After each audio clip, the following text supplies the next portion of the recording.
Red and blue lights were bouncing off my fence. My patio chairs were knocked over.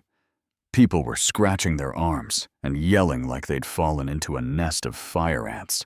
And the president of our HOA was barefoot in my backyard, screaming at the cops that I had tried to poison the neighborhood, while I just sat there with a glass of sweet tea like it was a Sunday matinee.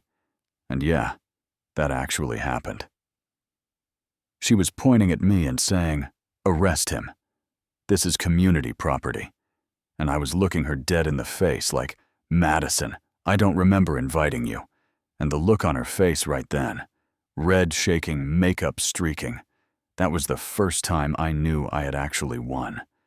So let me back up and tell you how we got there, because people always ask me how something this stupid turns into police cars in a quiet Texas subdivision. My name's Daniel Cruz. I'm 46.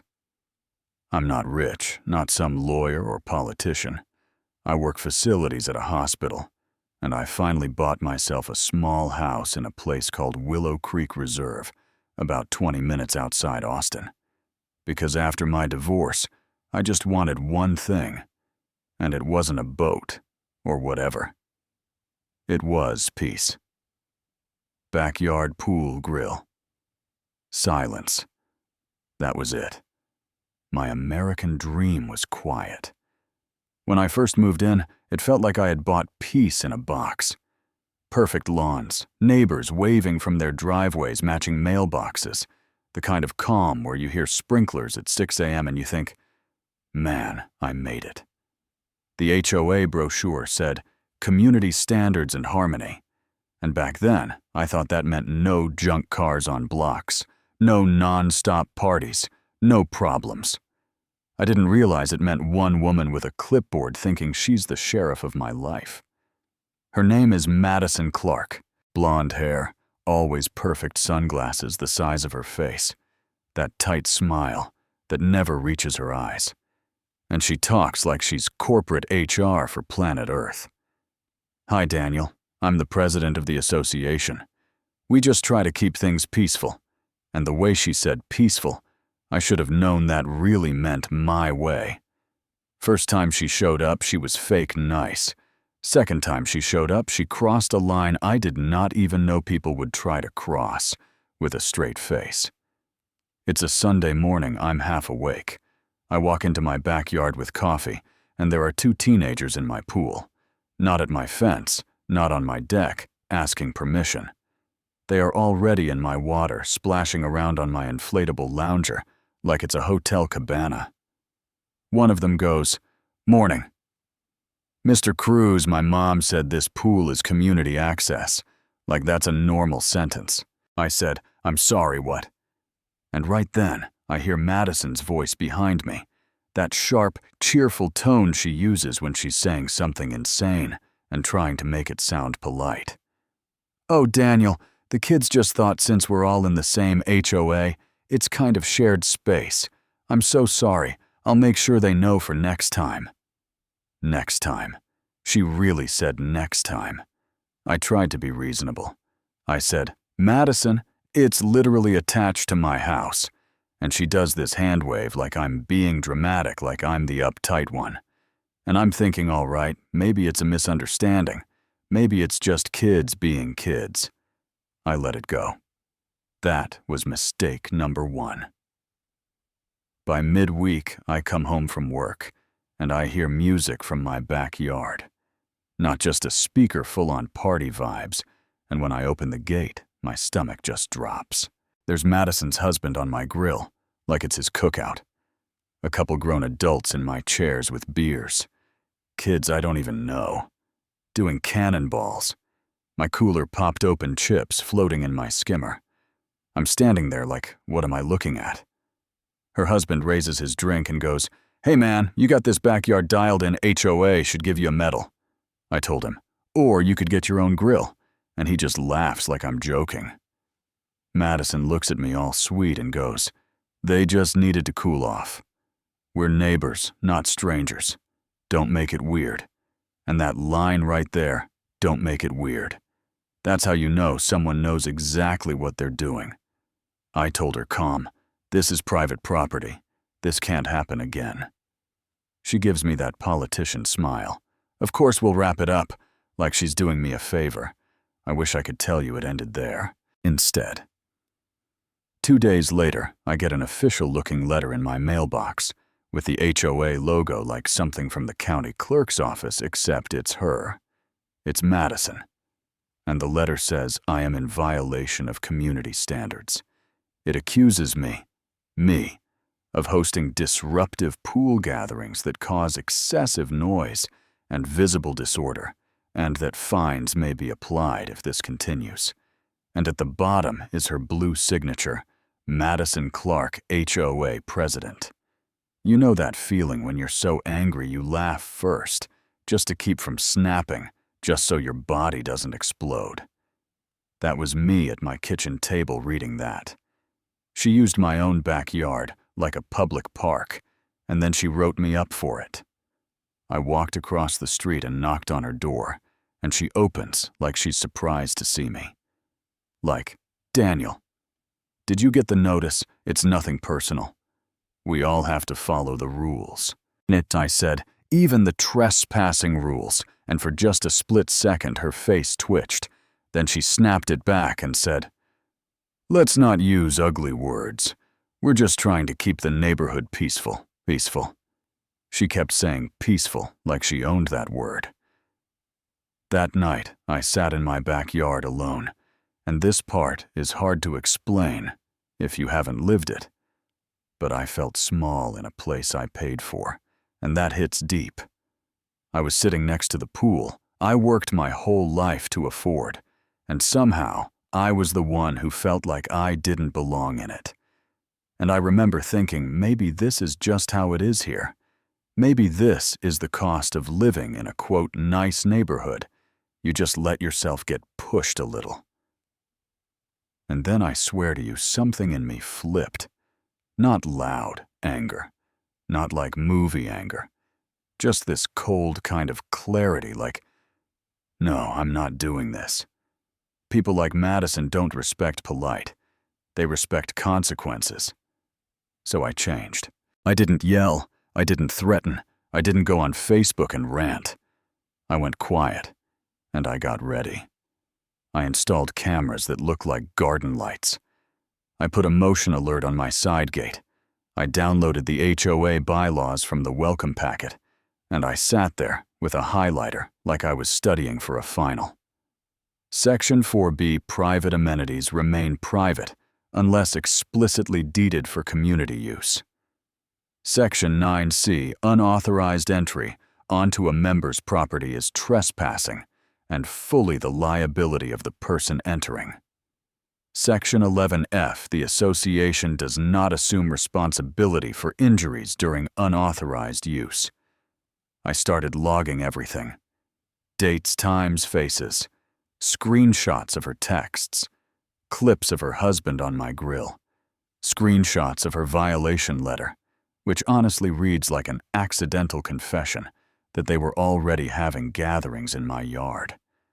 I wasn't building a tantrum, I was building a case. You know what I mean. And still she kept pushing. The real breaking point came on a Saturday that I will never forget. I pull onto my street after a long drive, and my driveway is blocked 2 SUVs sideways across the concrete, like my house is event parking. And from the backyard, I can hear full party energy. Not little, hangout energy. I'm talking music, yelling, splashing. And I open that side gate, and for a second, I honestly think I'm in the wrong yard. There are at least 20 people back there, tables, coolers, speakers, kids doing flips into my pool, adults with drinks, and Madison is stretched out in my lounger with a margarita, like she's at a resort in Cabo. I just stand there and stare, and one of them actually waves at me like I'm the guest.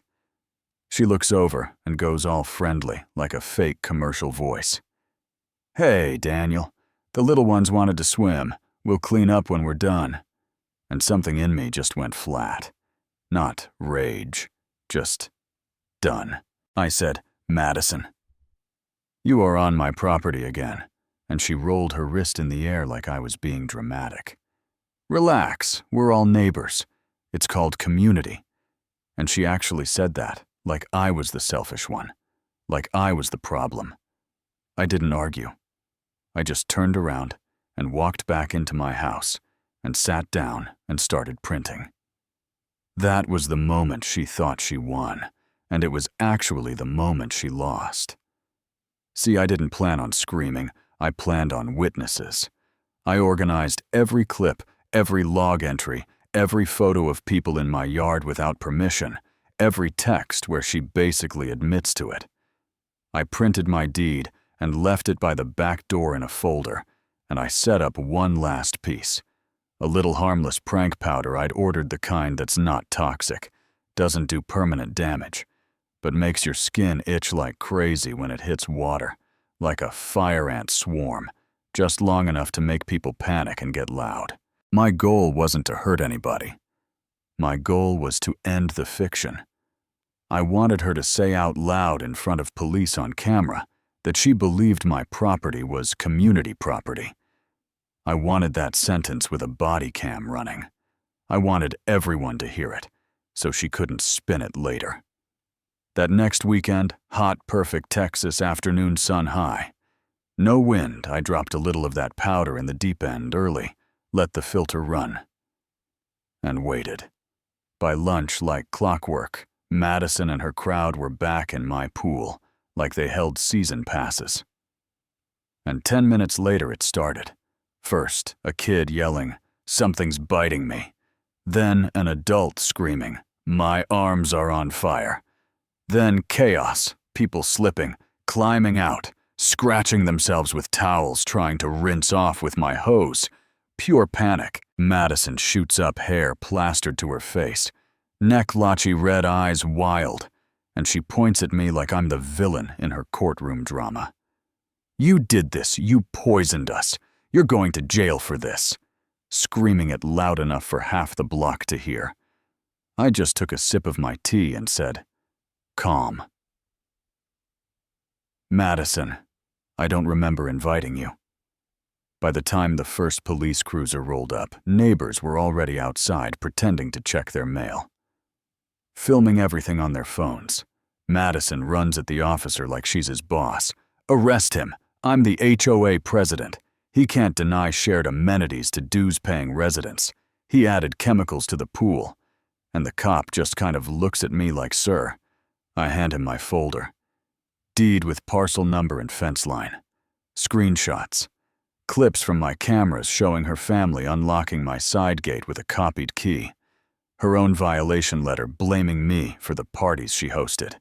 Sections of the HOA rules highlighted where it literally says private amenities are private, and trespass is on the trespasser. And I swear, watching that officer quietly flip pages while Madison is still yelling about shared visual access makes it communal space, you could feel the whole street shift, like, oh wait, maybe we've all been letting the wrong person boss us around. Then she made her last mistake. She jabbed her finger into my chest right in front of him and hissed, "You smug little parasite, you think you're clever. I'll bury you in fines. I'll lean this dump so fast you'll cry." And she kind of shoved me, and I didn't move. I just looked at the cop like, "Did you see that?" And that was it. He goes, "Ma'am, put your hands behind your back," and she just explodes. "You can't arrest me, I'm the HOA."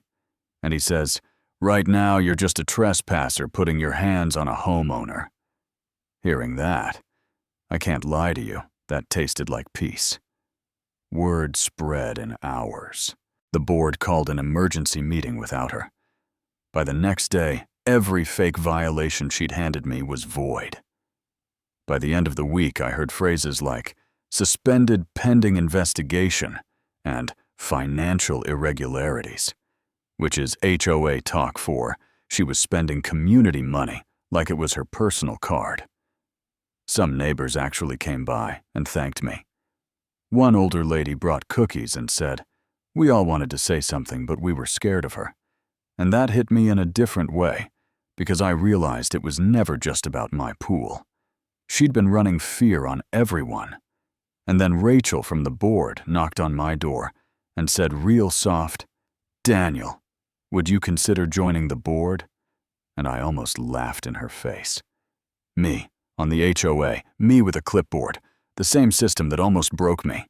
And part of me wanted to say yes, just to make sure nobody else has to go through what I did.